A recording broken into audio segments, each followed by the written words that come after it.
What do you think to date has been your biggest obstacle being owner of Titus Tools? It's funny how you can answer that question so quickly. For me, it's that I always pray and believe, and Greg is here with me, that people get what we're trying to do. And if they do, they would understand then the next level that we could go to with our product. Our motto is less time on the well equals greater safety and less cost.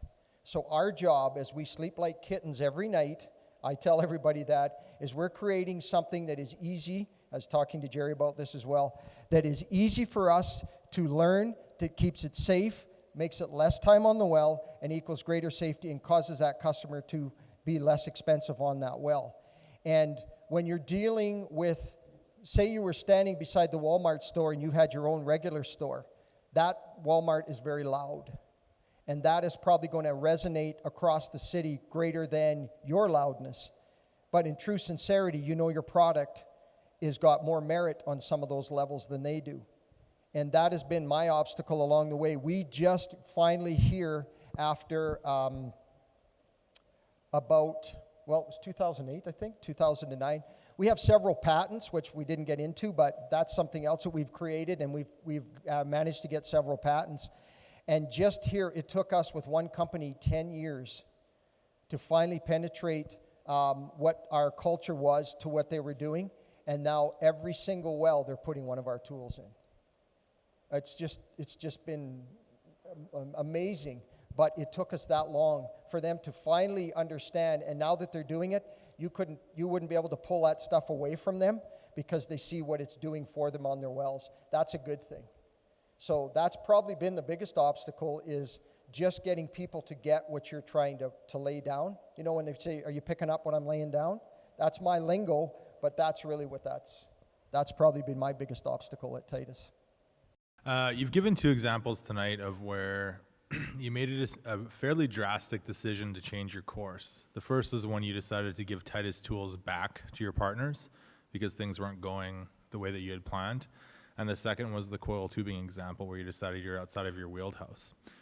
And I guess my question is, as a business owner who has made a decision to get into something and feels somewhat trapped or knows things aren't going the right way, like how do you come to that final decision to say, okay, I'm done, I need to change the course?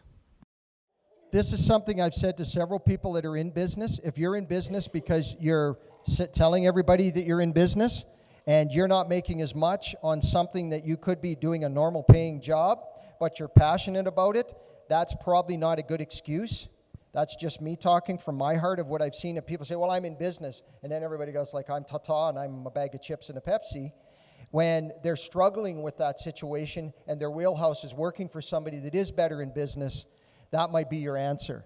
And so for me, when it comes to something like that, you have to decide when is the time to fight and when is the time to hand that over to somebody else, and maybe not so much as concede, but let them do a better job or something that you're more passionate about than what you could be by saying, you hear so many businesses that are failing or have failed, and the number one reason is that they just don't know when to quit.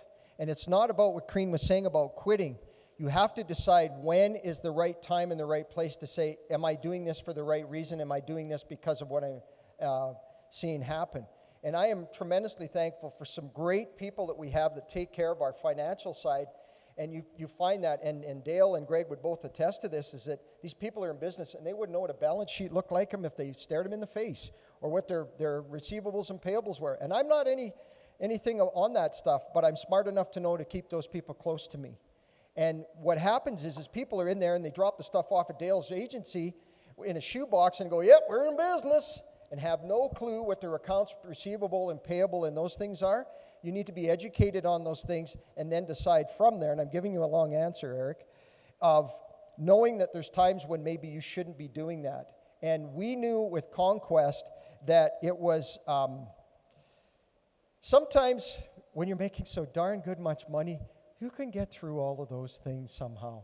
How many people know that when you're doing really, really well with money, you can just seem to manage to get through some of those things? and put up with a lot more than you should.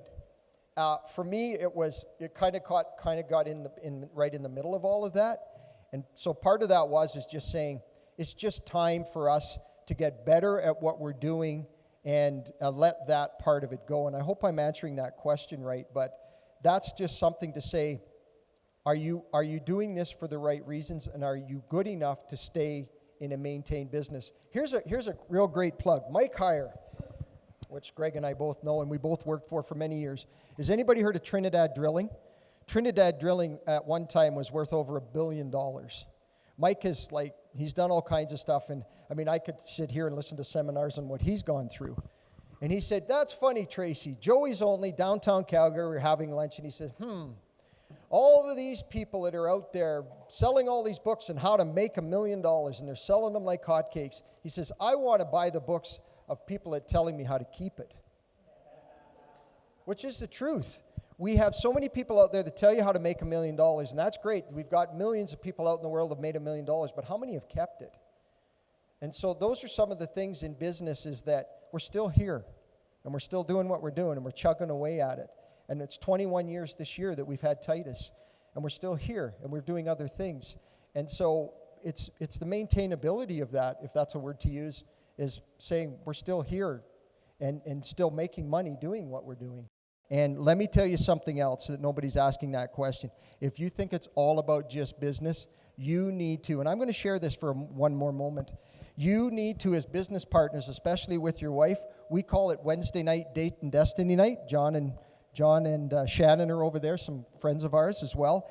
And we've been talking to them and other people about having a date night and being regular with that. And knowing that we have a binder that we started years ago. And this is a story Coreen didn't tell, and I'm going to tell it for about 1 minute. Is that date and destiny night, and it's just, we figured out a few things along the way. What do people need? What do people want? What do people like? And as Coreen says, what makes money while you sleep? That's the kind of money, that's the kind of business I want to be in, where you're making money while you're sleeping. And she wrote down some things of businesses and things like that. And it's important to write things down when you're in business, and it's important to write things down when you're going after goals and visions. And she wrote down, was that in 2009? Yeah. And 6 years later, she wrote down the Twice as Nice store. And 6 years later, we brought it from Vermilion. It was in there in Vermilion for 32 years, and we brought it to Lloydminister.